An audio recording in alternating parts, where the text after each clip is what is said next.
ఇది సున్నాలని చెప్పి లెక్కేసుకోవాల్సిన పరిస్థితి ఏర్పడింది వాళ్ళకి.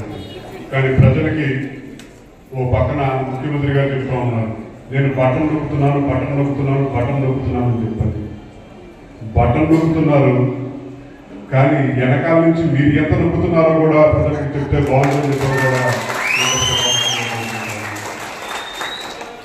మీ నాయకుడు ఎంత నొక్కేశారో చెప్తే కూడా బాగుంటుందని చెప్తే బాగుంటుందని కూడా మీ అందరికీ కూడా కోరుకుంటా ఉన్నాం.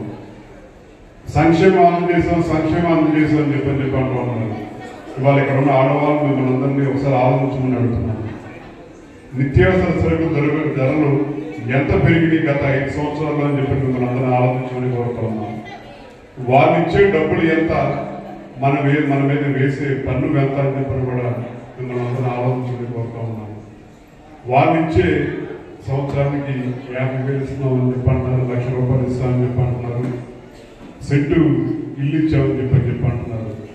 పేదవాళ్ళకి సెంటు ఇల్లు ఇచ్చామని చెప్పి అంటున్నారు. కానీ మీరు మాత్రం ఇక్కడ ఉన్న నాయకులు గత 5 సంవత్సరాల్లో ఎన్ని వందల వేల ఎకరాలు కొన్నారని చెప్పని కూడా మిమ్మల్ని అందరూ ఆలోచించమని చెప్పని కోరుతా ఉన్నాం. ప్రజలు ముఖ్యమా, జగన్ ముఖ్యమా అని చెప్పని మీరందరూ ఆలోచించాల్సిన అవసరం ఉంది.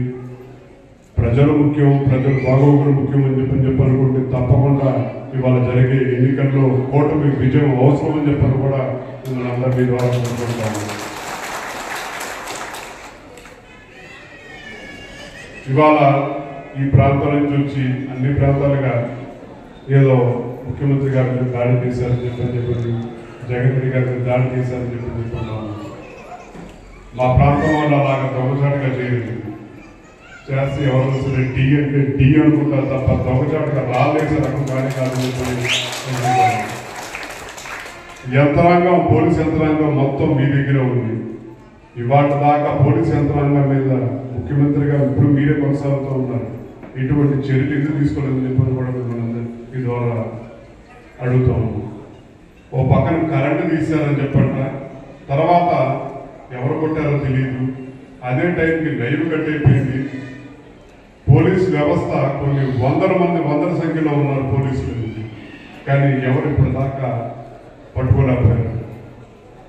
దమ్ము ధైర్యం ఉంటే ఎవరైతే చేశారో తీసుకొచ్చి ప్రజల ముందు నుంచోబెట్టమని చెప్పని కోరుతా ఉన్నాం. లేనిపోయిన నిందలు, లేనిపోయిన అపవాదాలు మాకని చెప్పని కూడా మీ ద్వారా వాళ్ళు తెలియజేస్తా ఉన్నాం. అలాగే ఎలక్షన్ కమిషన్ కూడా ఫిర్యాదు చేయడం జరుగుతుంది. నిజంగా ఎవరైనా చేస్తుంటే వాళ్ళని శిక్షించండి, లేదా ఇది ఎవరు చేశారో నిరూపించలేకపోతే సంబంధించిన అధికారుల మీద కూడా ఎలక్షన్ కమిషన్ ఒక చర్య తీసుకోవాలని చెప్పి ద్వారా కోరుతా ఉన్నాం. ఈ రాయలసీమ భవిష్యత్తు ప్రజల చేతిలో ఉంది. మీరు నిర్ణయించబోయే, మీరు వేయబోయే ఓటు ద్వారా ఈ ప్రాంతానికి జహాన్ గారిని శాసనసభ్యులకి ఎన్నుకోవాలని చెప్పి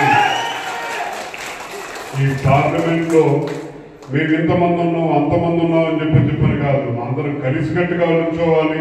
కలిసికట్టుగా నుంచుని ఒక ఐకమత్యంతో బలం చాడి చెప్తే ఎటువంటి అద్భుతాలైన చేయగలుగుతామని చెప్పని మీరందరూ చూపించాలని చెప్పని ఈ ఎన్నికల్లో మీ తీర్పు కూటమి తీర్పు ప్రజా తీర్పు కింద ఉండాలని చెప్పని మరొకసారి ఇక్కడ నుంచున్న శాసనసభ్యులు జహాన్ గారి మనందరం మద్దతు తెలియజేయాలి, బలపరచాలి, గెలిపించాలి.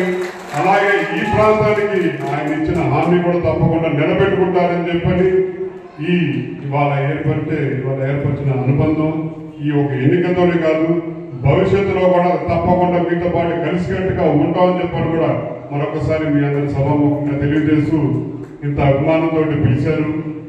తప్పకుండా ఎన్నికల్లో కూడా ఇదే అభిమానంతో, ఇదే ఉత్సాహంతో మన జహాన్ గారిని గెలిపించి మనందరం మన నాయకుడి కింద గెలిపించుకుందామని చెప్పి కూడా మనందరినీ కోరుకుంటూ, మాకు ఈ వేదిక మీద ఒక అర్హత కల్పించిన మా నాయకుడు కీర్తిశేషులు వగవీటి రంగా గారికి జోహార్ తెలియజేస్తూ సెలవు తీసుకుంటా ఉన్నాను.